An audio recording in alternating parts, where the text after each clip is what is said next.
مولانا سفیان نظامی نے حکومت سے اس فیصلے پر نظرثانی کرنے کا مطالبہ کیا۔ ان کا کہنا ہے کہ فرضی مدارس کے خلاف کارروائی ضرور ہونی چاہیے، لیکن سبھی مدارس کے لیے ایک ہی پیمانہ وضع کرنا درست نہیں۔ کوئی بھی ایسا قدم جو مدرسوں کو مین اسٹریم میں جوڑنے والا ہو، مدرسوں کو تعلیم اور ترقی کی راہوں پر گامزن کرنے والا ہو، مدرسوں میں پڑھنے والے بچوں کو عام سہولیات فراہم کرنے والا ہو، اس پر کسی کو اعتراض نہیں ہے اور نہ کرنا چاہیے۔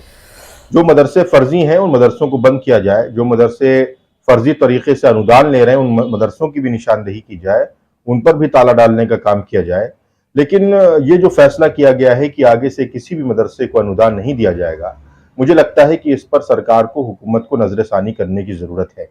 کیونکہ ہمارے وزیر اعظم نے خود اس بات کو کہا ہے کہ مدرسہ ماڈرنائزیشن اسکیم کے تحت ایک ہاتھ میں قرآن ہوگا، ایک ہاتھ میں لیپ ٹاپ ہوگا۔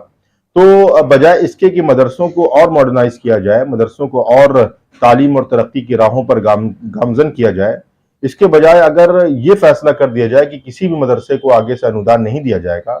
تو پھر میں سمجھتا ہوں کہ یہ بات مناسب بھی نہیں ہوگی اور اس پر غور کرنے کی ضرورت ہے۔ میری یہ گزارش ہے حکومت سے کہ اس فیصلے پر نظر ثانی کریں، جو مدرسے فرضی طریقے سے چل رہے ہیں ان پر کارروائی کی جائے، ان کو بند کرنے کا کام کیا جائے، لیکن اس فیصلے میں تمام مدرسوں کو امپلیمنٹ کر دینا اور یہ کہہ دینا کہ آگے سے کسی بھی مدرسے کو اس کا لابھ نہیں ملے گا یا ان کو انودان نہیں دیا جائے گا، مجھے لگتا ہے کہ اس فیصلے پر غور کرنے کی اور نظر ثانی کرنے کی ضرورت ہے۔